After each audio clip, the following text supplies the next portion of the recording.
My name is Simon Dehaan. I'm the CTO and co-founder of a social enterprise called Turn.io. I'm based in the Netherlands. Thanks for having me here. We are the WhatsApp social impact business service provider.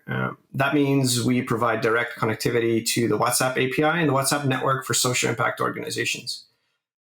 This talk is about our crisis response work, what we've learned, how we've done it, how PagerDuty has helped in that regard, and some practical takeaways that should you find yourself in a situation where you have the opportunity that hopefully you can apply.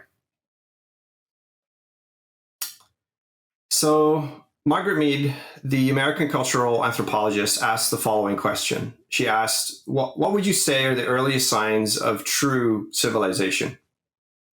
And I think it's a super interesting question to be thinking about. Like some would say it is the ability to kindle a fire, tools made of iron, for example, or a clay pot, which suggests people were staying somewhere for long term and had plans, or maybe the domestication of animals or plants.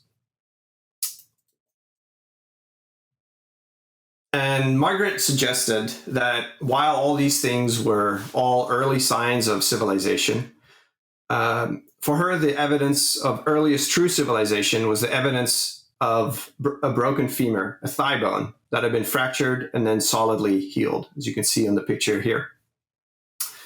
Quoting Margaret, such signs of healing are never found among the earliest, fiercest societies. In their skeletons, we find clues of a rib pierced by an arrow or a skull crushed by a club. But this healed bone shows that someone must have cared for the injured person. They hunted on their behalf, they brought them food, and served them at their personal expense. In Margaret's opinion, the first step to civilization is an act of human compassion, and it becomes the foundation to all great achievements of humankind. And this resonates with me personally and with what we're about at Turn.io. Currently, more than 150 organizations are using Turn to support 27 million users by having 90 million conversations to improve lives. Furthermore, an average of 5.4 million users interact with impact services running on Turn every single month. Our vision is to make effective human support accessible to vulnerable people everywhere. We fundamentally believe that the tools we create shape our societies, both digital and physical. Our mission, our agenda, if you will, at Turn.io is to build the best possible tools that encourage and enable organizations to amplify their positive social impact through chat. This work has been our priority for more than a decade, and in the last 2 years, we've supported the WHO, the World Health Organization, with the world's first global COVID response service on WhatsApp. We've worked with the UNHCR to respond to refugee crises in Latin America and more recently in Europe. We've helped Care International respond to the crisis in Afghanistan as the Taliban took over control in Kabul. And most recently, we've been working with the state emergency services of Ukraine since day one of the war. In each of these situations, we were part of teams of digital first responders driven by human compassion in times of crisis. And so now this is a PagerDuty event, and I'd like to weigh in a little on what this practically looked like and how PagerDuty helped in the crisis response work. In times of crisis, plans are useless, but planning is an indispensable quote from Eisenhower. This quote rings especially true. It is impossible to feel fully prepared, but scenario planning and having effective, well-considered playbooks in place helps one to be better prepared to respond to constantly changing landscape. My co-founder, Pippa, says that familiar tools win out in a crisis, and I agree with her. No one has time to learn a new skill. We use WhatsApp groups for organizing meetings, and we use spreadsheets for translations. From an infrastructure perspective, and especially for our work with the state emergency services in Ukraine, that meant doubling down on the tools we knew, and that included PagerDuty. We had already integrated PagerDuty into our stack during our global COVID-19 response. And to be honest, the initial setup was rudimentary. It was borderline embarrassing. It allowed people on the other side of the planet to escalate an emergency via email to whoever was on standby rotation. That allowed us to launch services in New Zealand out of a European time zone, literally the other side of the planet. Over time, that has improved significantly, and our recent work with the PagerDuty team has further accelerated that process. In contrast to our first launches, the event payloads generated by our stack through PagerDuty are now significantly richer. It allows us to accurately map events to specific services in our infrastructure and build up a service directory and service graph, as you can see on the left here, for the whole stack. Urgency levels allow us to determine whether or not the issue needs immediate escalation and attention or not. And playbooks linked to known events allowed us to document steps to resolution, minimizing the mean time to response and resolution. In a time of crisis, these things are extremely important, not only for the service delivery of the system, but also for the health and well-being of the team attending to these services. In a crisis response work, it's easy to think it is a sprint, especially at the start. But it'll more than likely be a lengthy and exhausting relay race with your team members. A crisis does not respect your weekend, nor your need for rest. So you really need to build in tools and processes that support your well-being.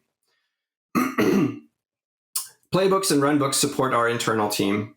PagerDuty allowed us to scale out our support globally across time zones in ways that we could not do previously. And PagerDuty has directly contributed to shared ownership of services across our team. PagerDuty helps prevent the same people being the first responders every single time. It allows team members to rotate in and out of the work for an often needed breather and time to recover emotionally. PagerDuty's original support helped us develop the infrastructure to the COVID-19 crisis.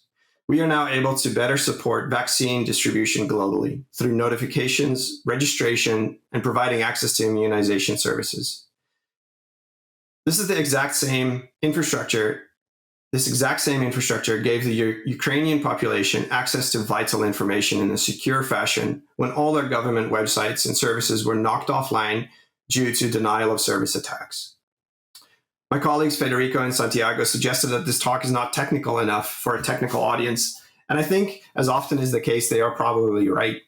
However, I do think human consideration should be leading in all decision-making on technical platforms, and especially in a time of crisis, and so I'll elaborate a little bit from that angle. So what helped us when making strategic, technical, or service design decisions? I think it boils down to having a set of documented principles written down and well understood by all team members before you find yourself in a crisis. The principles aim to translate our beliefs into behaviors. In a practical, day-to-day way, they should guide our actions, give us direction, and help us make decisions, sometimes completely independently. So what are our principles? And I'd like to talk through a couple of them. One of our principles is do what is human. This principle motivates us to be kind, helpful, trustworthy, present, and honest. Turn has the ability to clear messages older than a specific time, automatically removing messages and any personally identifiable information. For our crisis response work in Ukraine, this principle motivated us to not store any data for the users interacting with the service for the first few weeks. It gave us the time to assess the needs and urgencies of such a service as the war unfolded. It motivated us to design a minimal service focused on providing accurate information while minimizing risk to the individuals interacting with it. We prevented soliciting any personally identifiable information, especially things relating to locations, as we were not sure whether the added value was good enough when compared to the potentially increased security risks involved with disclosing that specific information. The reality is that a data breach is always possible. Limiting the amount of data available minimizes the risk of that information being weaponized against an already vulnerable people. Another principle is do what is effective, which helps prioritize action over perfection, thinking big, but taking small steps in that process. Allowing for feedback, reflection, and realignment. The first iteration of the service was ready within a few hours. We set up a dedicated private cloud environment, fully automated and integrated into PagerDuty, and set up a secure network perimeter around it, relying on Cloudflare zero trust tunnels for access. The initial versions of the service required a lot of time from our team members. Translation was difficult. News was coming in fast, and and determining reliable sources of information was really arduous. The most effective way of managing content on the service was also the least scalable. It required a lot of copying and pasting. And we were on daily calls with a team in Ukraine and to work through the content. And sometimes these calls were interrupted by air raid alarms and the team needed to just go somewhere else to be safe. Over time, we iterated, and the news sections on the service are now fully automated using the services we originally designed with PagerDuty support for our COVID-19 vaccine rollout. Lastly, another one of our principles is to do what is scalable. We're here for small teams with really big ambitions, doing things that are bigger than themselves. We want to see work amplified, built on, repeated, and reused. Based on these experiences, we see an opportunity to establish a fully open source Humanitarian Crisis Response Playbook, which aims to support global international NGOs, non-governmental organizations, governments, and social enterprises to deploy secure, real-time humanitarian response through chat during times of crisis. This Humanitarian Crisis Response Playbook can cover the operational, logistical, technical, policy, and product aspects of a digital-first crisis response service using private secure chat. As a first step, we're really excited to be announcing the open sourcing of two key software libraries. First is called the Flow Runner. It is an AGPL licensed flowinterrupt.org compliant Elixir library able to run interactive chat-based applications. Flowinterrupt is a common JSON standard supporting the sharing of content and logic for digital interactions. Where Turns focuses on private and secure end-to-end encrypted chat platforms, the Flowinterrupt or standard allows the great ideas emerging from the Turn.io Chat for Impact community to be shared and implemented across other messaging channels and platforms, something that we're really excited about. Secondly is called the Expression Library, another AGPL licensed library that provides powerful text manipulation and variable substitution capabilities in an Excel-like language. Expressions allow for a greater degree of personalization in dynamic messaging content, which is really vital for a great user experience. We're excited about these. The links to both repositories are on the slides, and we really hope these libraries become widely useful. And feel free to contribute and collaborate with us on these. With this, we're able to support the larger humanitarian and international technology for development community to respond better to crises across a wide range of communication channels and chat platforms. A rising tide lifts all boats. We believe these systems should largely be a commodity, and we believe in community. We want to see this ecosystem strengthened. What we were able to do for Ukraine or for any other crisis response, past, present, or future, should accelerate us towards societies where it is easier to provide effective human support to vulnerable people everywhere.